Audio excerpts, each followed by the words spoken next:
All right. It's just one more set of squats between you and the news.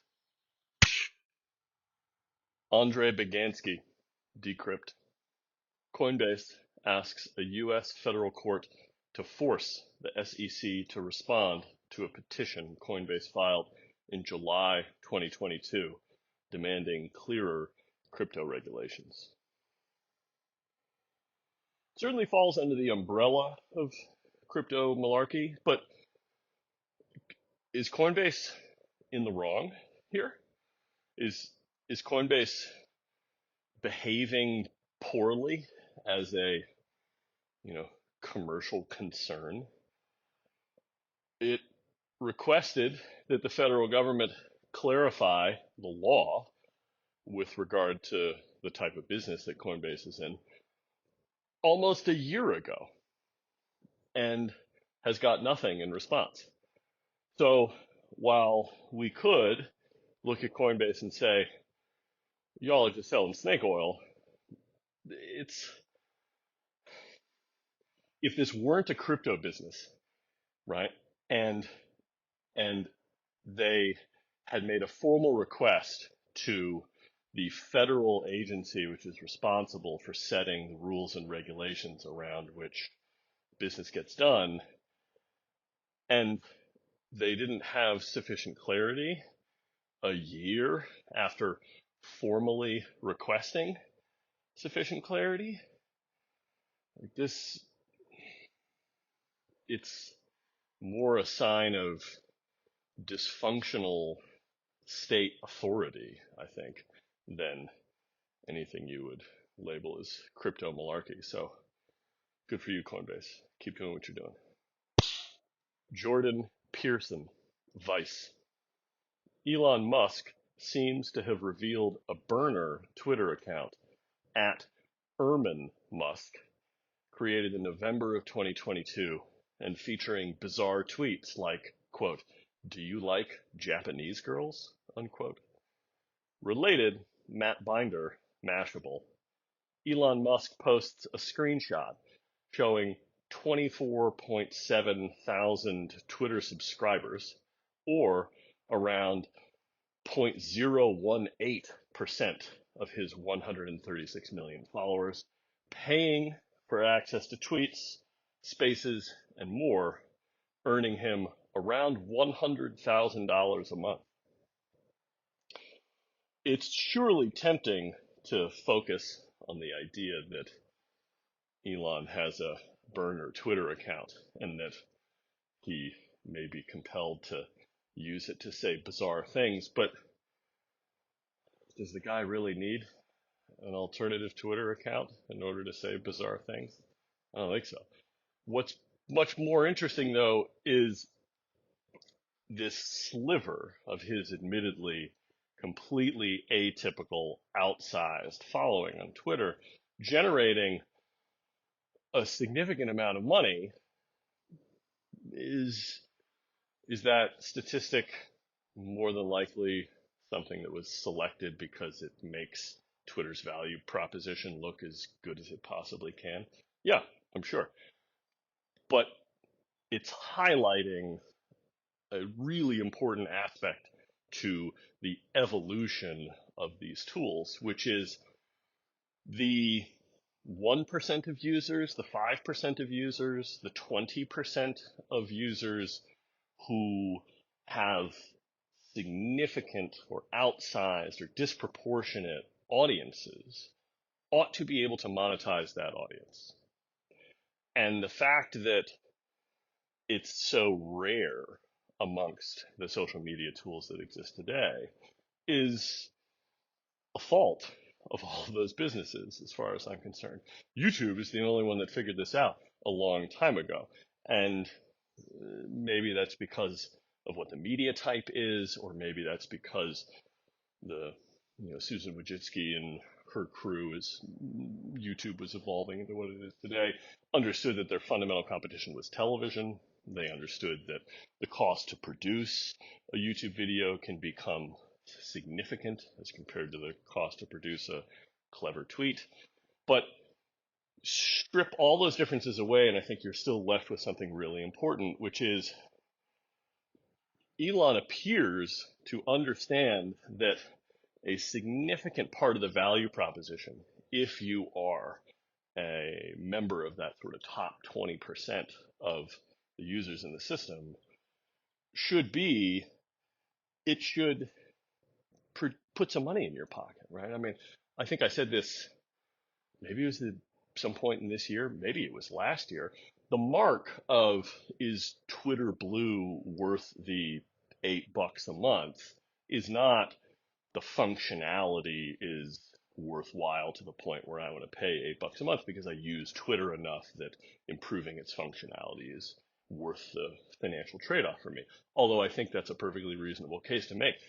The more interesting thing is at what point does having a successful Twitter account pay not only for Twitter Blue, but for Twitter Blue and beer money or whatever else. Dan Milmo, The Guardian. The United Kingdom announces legislation to tackle the quote unquote excessive dominance of big tech by empowering the CMA's Digital Markets Unit, expected to become law in 2024. This is a bit of that crisis of authority, I think. The core quote that I saw in quickly reading this piece was something to the effect of, we've identified, or wait, no, that may be the piece about the European Union that's a little further down today's headlines. The point, though, is the same. There are a category of technology companies which have reached this scale where they need to be regulated. And are they going to get regulated effectively? Are they going to get regulated clumsily? Pretty sure that's not a word. We'll find out. Coinbase demanding that itself be regulated is an indication that the regulators arguably are not up to the challenge here. But that said, regulators in the European Union and the United Kingdom, in this case, at least have more capability at their disposal than the United States regulatory agencies seem to. So if nothing else, we may see more experiments in markets like the United Kingdom, even if many of those experiments wind up identifying what not to do. Ann Steele, Wall Street Journal. Spotify reports Q1 revenue up 14% year over year to €3 billion.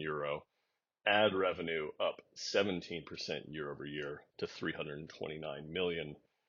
Monthly active users up 22% per year over year to 515 million. Premium subscribers up 15% year over year to 210. And a 225 million euro loss. Not the most well-crafted headline, but I'll grant that trying to jam all the relevant numbers into 140 characters is a challenge. So I'm going to take it to mean that despite all of these indicators of growth, Spotify lost 225 million euros over the previous 90 days of doing business.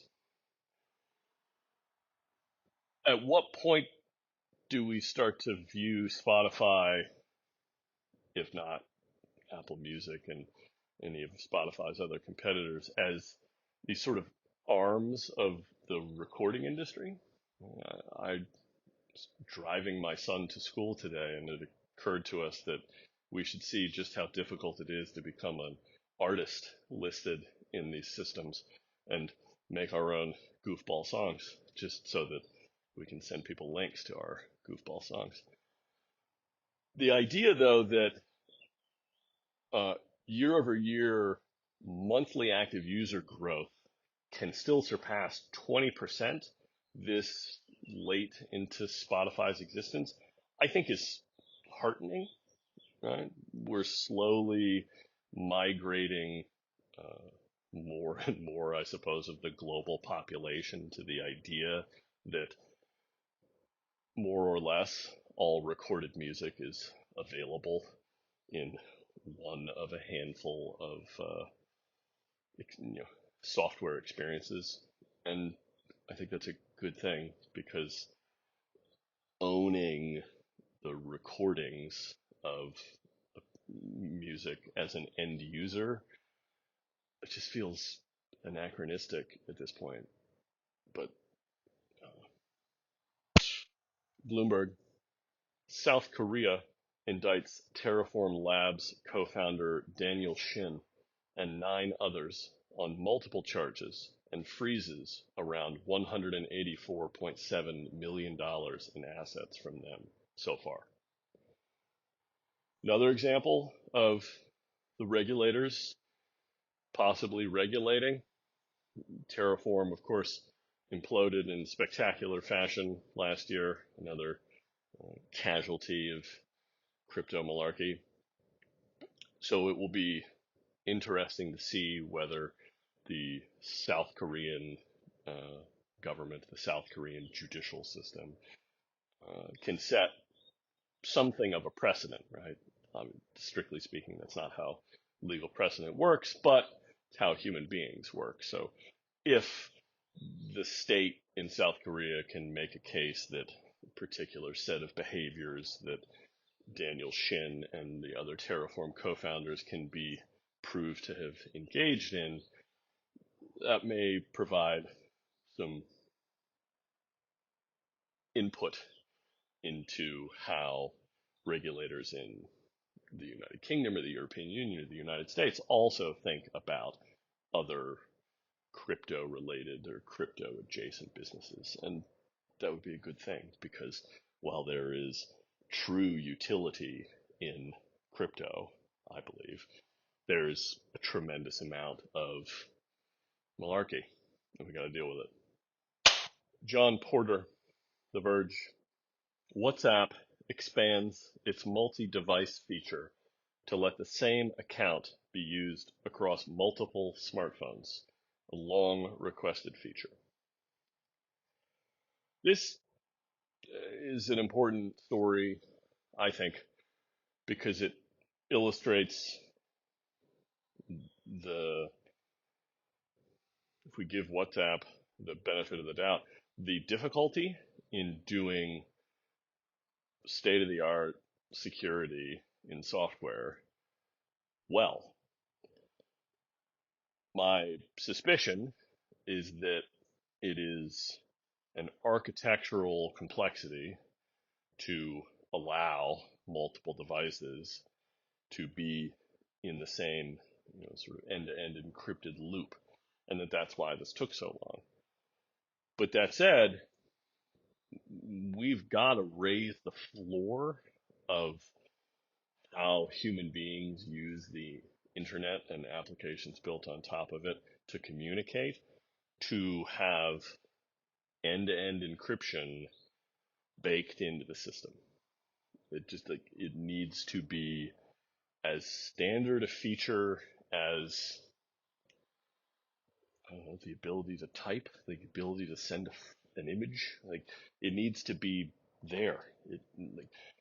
The idea that anyone in 2023 would use a tool that isn't end-to-end encrypted for any form of communication that they don't presume to be public is kind of nuts. Like, there are places where the user experience is so convenient or advantageous that you may use tools that aren't secured in that way. I mean, I routinely use Twitter DMs. It's because I use Twitter a lot, so the DMs product is therefore right there. But they're not encrypted. And so as a result, I'm internally asking myself, like, is this a thing I want to write down or not? Is this a thing I want to communicate in with a different medium? it would be a better world for us to inhabit if no one had to ask that question. So I'm glad that the WhatsApp team made the change, and I look forward to seeing the tools that do have this level of security baked into them becoming more and more the de facto standards for everyone. David Pierce, The Verge. Slack rolls out Canvas, a collaboration tool for each channel with document creation, editing, and more, announced in September 2022. My heart goes out to organizations that run on things like Slack and Teams. I am I have enough silver hair in order to still believe that asynchronous communication uh, is superior to a chat room filled with all of your coworkers. But I'm open to seeing how it can be done well. For example, does Slack support away messages? Kinda. Are organizations that live on Slack supportive of the idea that people step away and live their lives, and that they should be judged on the output of their efforts and not the the quickness with which they can chime in on one thing or another? We'll see.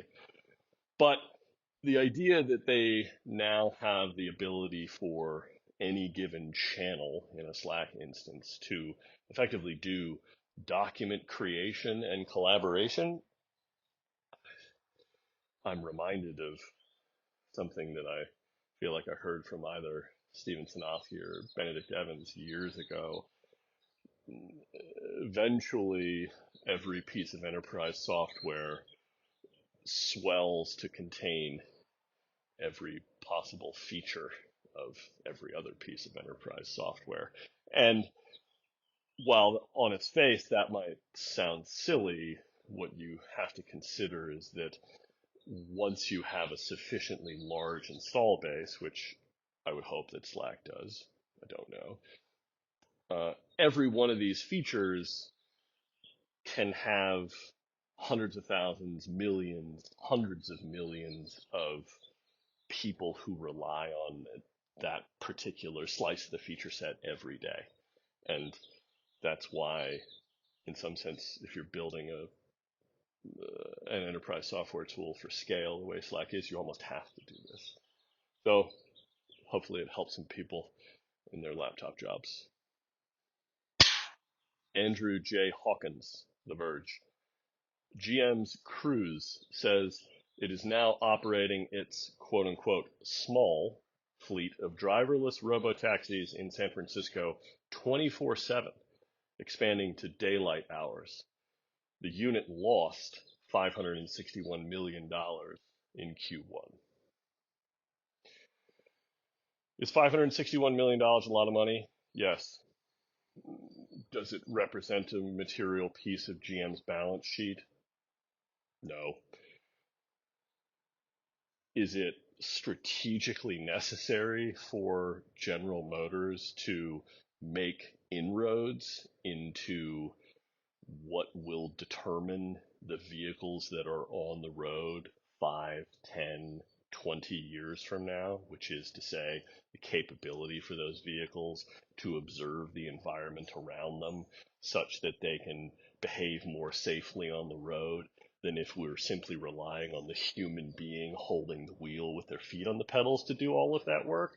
Yes, it's necessary. So spend the $500 million, lose $1 billion, just get the job done. This myth that we all carry around in our heads still, that the computer driving the car is somehow more dangerous than the human being driving the car. It's overly simplified. The goal is not to be better than the best human vehicle operator. The goal is to be better than all of the terrible human vehicle operators. So keep up the good work, Cruz. Matt O'Brien, Associated Press. Q&A with OpenAI Chief Technology Officer Mira Murati on the path from GPT-4 to AGI, safety measures, the regulation of large language models, development of GPT-5, the response to ChatGPT, and more. It's not surprising that this sort of press is getting done. OpenAI is the household name in this space, and they're going to need to have public support, if not simply sentiment, at their back in order to continue to make the improvements that I'm sure they are working on. GPT-5, AGI, all the rest of it. That said, I kind of doubt that there's anything of substance here in terms of whether or not Murati is providing answers to questions that are especially illuminating on any aspect of the conversation. Frankly, the part that's most interesting here is the idea that the Associated Press was the one to get the interview. They, maybe simply because of their name and the notion that that name holds in my old skull, but the Associated Press is sort of the most view from nowhere media organization. And so, I don't know, maybe that was a part of the strategy, is how do you deal with traditional media without showing some sort of political allegiance? Because if you had, if you had given the interview to the New York Times, there would be some perceived bias there. And if you had given the interview to the Wall Street Journal, there would be a different set of biases. And Fox News, there'd be a different set of biases. CNN, there'd be a different set of biases. Maybe that's why. But I just found that little detail interesting.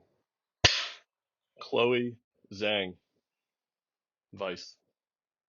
A look at AI Hub, a Discord community focused on AI music that released an entire album featuring original songs using AI-generated voice vocals from famous artists.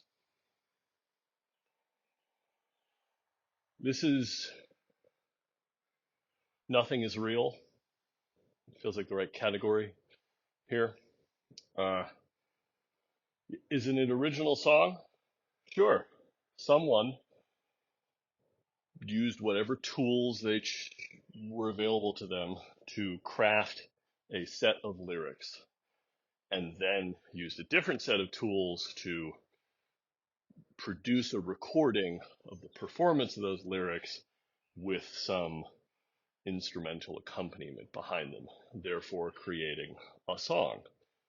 However, they used a synthetic version of a known human being's voice. Something tells me they didn't ask permission first. And let's be frank, there's a very good chance that when they went to craft the lyrics, they asked a computer or a machine to, because a computer used to be a human being. You and I, we're computers. They asked a machine to produce a set of lyrics. It's possible they asked that machine to use as inspiration or input into that creative process the lyrics of other recording artists. So you've got this new work, which is in the work itself as well as the performance of the work, derivative in potentially legally actionable ways from the work of others. What's going to happen there, what the ultimate legal precedent will be, is anybody's guess. The on-the-ground reality, though, is before long, you will hear a song and say, hey, is that, insert famous pop artist name here, and someone will go, yeah, and you'll say, I've never heard this song of theirs, and I'm a huge fan of theirs. And the other person will say, oh, it's made up. They just asked a machine to sing it in the voice of that person. At which point you can conclude nothing is real. Sean Hollister, The Verge. AMD announces the Ryzen Z1 and Ryzen Z1 Extreme, a pair of 4 nanometer CPUs aimed at handheld gaming PCs. The Z1 Extreme offers 8 Zen 4 cores and 12 RDNA 3 GPU cores. Chips keep chipping. Handheld gaming, cool. I remember the Game Boy. I understand. Aside from that, though, not a lot to be excited about here. Vlad Sevov, Bloomberg. Data.ai. Jack Dorsey-backed social network Bluesky has been downloaded 245,000 times on iOS, more than half of those in April 2023, after opening its waitlist.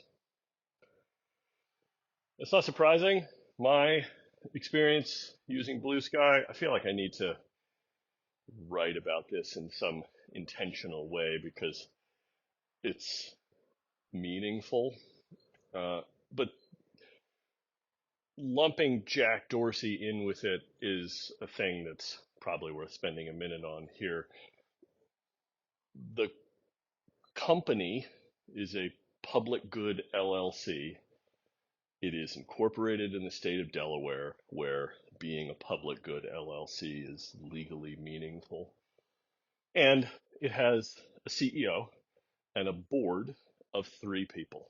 One of those people is Jack Dorsey. The other one is Jay Graber, the CEO of the company, and third board member's name escapes me at the moment. It was conceived of while Jack was running Twitter. It was financed. May I have this detail wrong? My understanding is it was financed by Twitter, maybe not entirely or exclusively, but that while there was a moment where it was going to be more under the Twitter umbrella, Graber fought,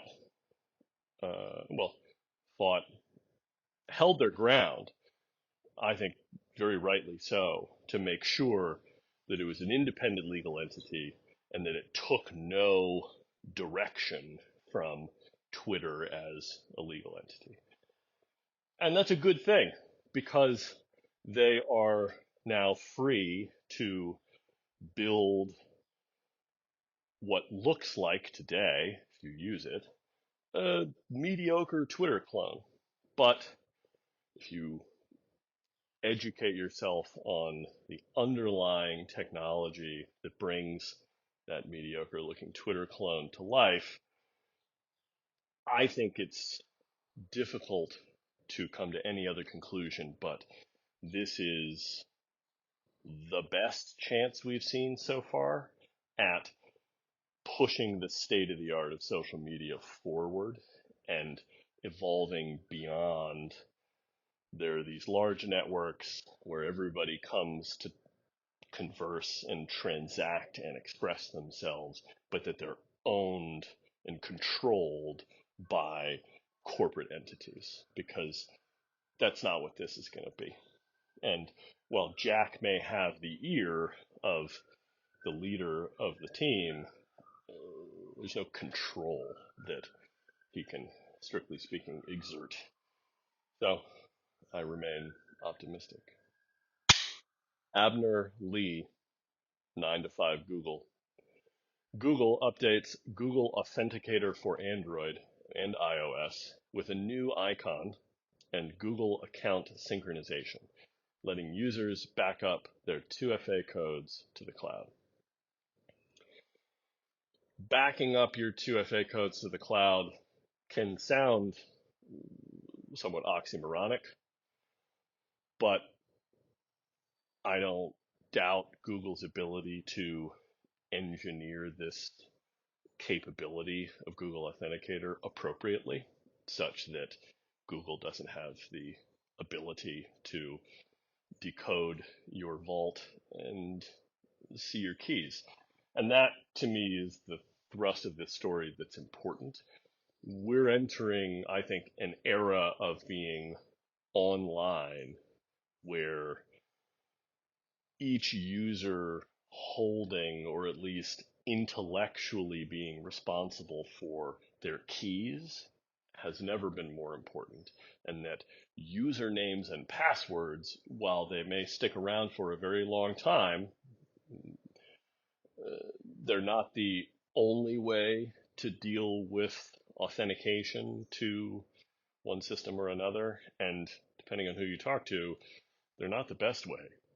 So good on Google for pushing the state of the art of, if you're a user of a variety of systems on the internet and you need a tool that you can house all of your keys and credentials and other secrets in. And Google Authenticator is one of those. 1Password is another. iCloud Keychain is another. We're all going to have to get much more comfortable with these sorts of tools if we're going to continue to raise the floor of the experience of being online. Fu Yun Chi, Reuters. Thierry Breton says the EU Digital Services Act content rules will apply to Apple, Meta, Google, TikTok, Twitter, Wikipedia, YouTube, and others from August 2023. The idea that the European Union has classified a set of businesses in the tech industry as needing to adhere to a particular set of rules that other smaller businesses don't.